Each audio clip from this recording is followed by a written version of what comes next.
Le consensus de Nakamoto, présenté par Cyril Grinspan.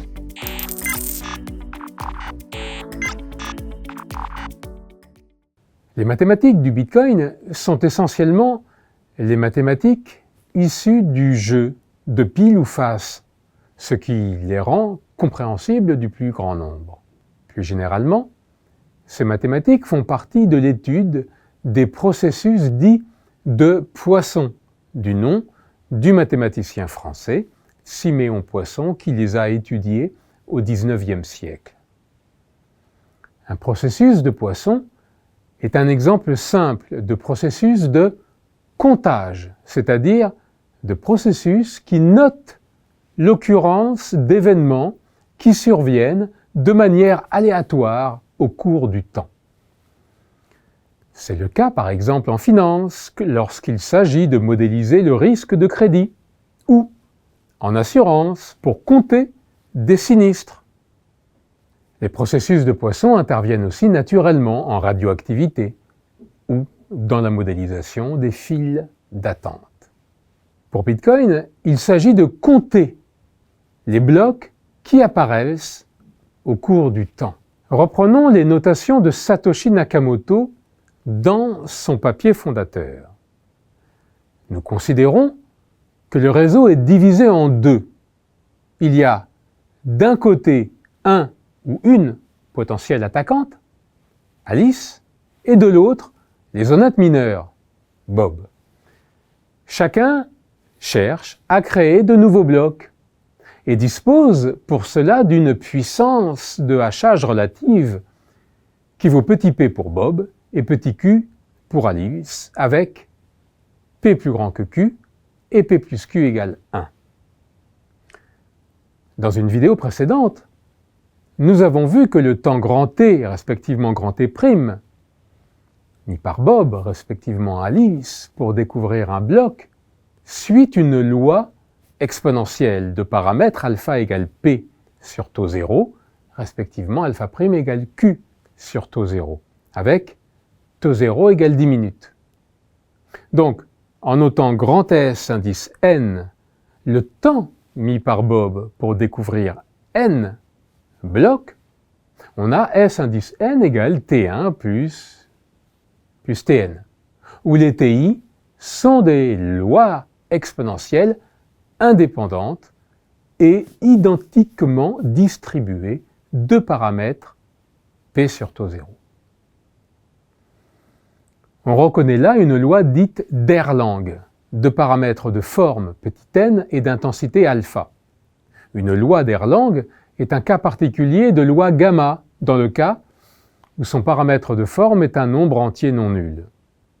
On a évidemment une relation analogue pour S', le temps mis par Alice pour découvrir n blocs. Par ailleurs, le nombre de blocs découverts par Bob, respectivement Alice, entre 0 et t, où t est un réel positif quelconque, est noté grand N de t, respectivement grand N' de t. On a clairement grand N de t égale sup pour n positif des Sn inférieurs à t. Ayant reconnu pour Sn une loi d'Erlang, il est facile d'en déduire que pour chaque t strictement positif et n entier, on a probabilité d'avoir n de t égale petit n égale alpha t divisé par n factoriel fois exponentielle de moins alpha t. Donc, n de t suit une loi dite de Poisson de paramètres alpha t. Autre notion importante pour comprendre le calcul de la réussite d'une attaque à la double dépense, celle de la ruine du joueur. Ce concept est en réalité assez vaste et en lien avec la théorie des martingales. Dans son papier fondateur, Satoshi Nakamoto renvoie vers un livre très classique de probabilité, écrit par William Feller, où la notion apparaît. Le livre a marqué des générations d'étudiants depuis les années 70 jusqu'à aujourd'hui, et se retrouve naturellement dans la bibliographie du Bitcoin. En général, on présente un jeu de pile ou face, au casino, où la richesse du joueur évolue régulièrement suivant le résultat du lancer d'une pièce de monnaie. La ruine du joueur correspond alors au cas où la richesse du joueur devient nulle. Dans le contexte du Bitcoin, on considère le cas où Alice et Bob cherchent tous deux à miner des blocs et on calcule la probabilité de l'événement grand E indice n pour n entier relatif défini ainsi. Alice parvient à rattraper Bob alors qu'elle commence avec un retard de petit n blocs par rapport à Bob. Autrement dit, on imagine la situation où Alice et Bob cherchent chacun à miner dans leur coin des blocs de leur côté, chacun construisant une chaîne de blocs en enchaînant les blocs les uns au-dessus des autres. Lorsque n est négatif ou nul, Alice part déjà d'une situation favorable. Posons Qn égale la probabilité de l'événement En. On a clairement Q0 égale 1. Et plus généralement, Qn égale 1 si n est négatif ou nul. On rappelle que la probabilité qu'a Alice de découvrir un nouveau bloc avant Bob est petit q, et p plus q égale 1. Si n est strictement positif, alors de deux choses l'une.